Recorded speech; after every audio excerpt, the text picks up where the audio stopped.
So the iPhone 6s is in a very interesting spot right now in the middle of 2022. Now every year I pretty much break down how these phones hold up in the middle of the year, early year, and late year. This time around, I'm kind of surprised how this specific device is holding up right now, mostly because it just got unsupported with iOS, versions of software. Now it's still going to be getting iOS 15 security updates for probably hopefully the next several years like the iPhone 6 did on iOS 12, but it's kind of too soon to tell. But I'm going to be completely honest, there's been so many moving pieces with this type of device right now, and I'm still kind of surprised in the situation we're at right now too, with the device like the iPhone 6s. Now, I will go ahead and do a quick little body, update, still that 4.7 inch panel, nothing has changed there. Home button design, still a little bit dated, but the iPhone SE 3 also has the same design, so I guess it's not really that dated if you think about it. This phone came out in 2015, so it's approaching 7 years old. We have the full aluminum back with a single camera setup on the front and the back as well. So that's kind of a quick synopsis of it. Now, tuning into the details of this specific phone right now, like I said, iOS 16 is probably one of the biggest things that have came out that directly affected this specific iPhone. Not only this device, but also the iPhone 7 as well. We'll get into that in a second. But since this device did not get iOS 16, this makes me a little bit optimistic about the future of this specific device. Now, what do I mean by that? Basically, when an iOS version doesn't come out for a device, that's kind of a bad thing, right? Well, personally, I feel like Apple did a smart thing by having iOS 15 kind of become the last version of software for this specific device. Now what I mean by that is basically with an iPhone like the iPhone 6s, this iPhone could have been very well in a situation like the iPhone 4S, where it ended up getting software versions where it really shouldn't have been, and it kind of ruined the legacy of those specific iPhones. With the iPhone 6s, maybe if it got iOS 16, it may have not been able to handle it too well or whatever the case is, but my main focus point of why I'm upset about this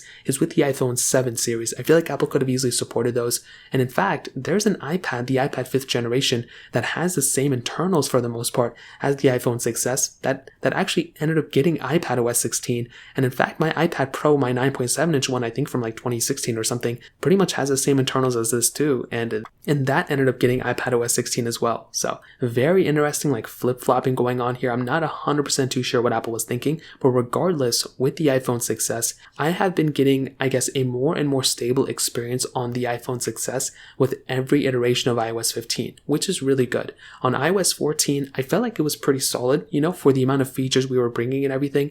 It really could have been a little bit better, but it really wasn't that bad. On iOS 15 in the beginning with really, really choppy experience, it really was not that good, and I had no idea what Apple was doing in that specific situation. However, since then, we've gotten many improvements, many things have been, going down that road, which I really like. And I think that was a really good move with Apple. They improved that software experience like crazy. And now on iOS 15.5, I think 15.5.1 is coming out soon if it's already not out. I feel like Apple did a tremendous job with that specific version of software. And although it's still not as stable as it could be, if Apple ends up, perfecting the software for years and years to come, I feel like we will be in a situation where iOS 15 will be more like iOS 12 than it will be like iOS 11. iOS 11 was not that stable of a software, but it brought a lot to the table. iOS 14 was kind of stable, and it also brought a lot to the table. iOS 15 wasn't really that stable in the beginning but it got exceptionally better throughout time. So what I will tell you is that with the iPhone 6s, the biggest things that have changed from my early on review was basically just with the software.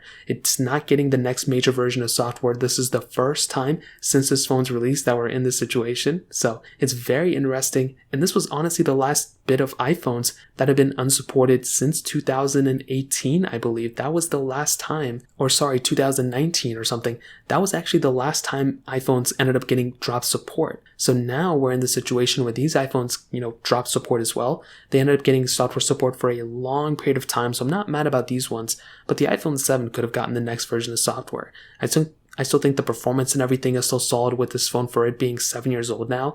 Obviously, I would not recommend anyone buying this phone anymore. If you currently own it, maybe you can squeeze out, a little bit more time until the iPhone 14s come out. But some of these used iPhones have been getting so cheap in the market now, you might as well go pick up an iPhone 10 or something. They're like less than $200, and I'd recommend going down that road in my opinion. So that kind of covers it up. If you have any other thoughts or questions, let me know in the comment section below. Hit the like button, that'll mean so much, but definitely hit that subscribe button. More importantly than everything else, I love every single one of you guys. Hopefully I'll catch you guys in the next video.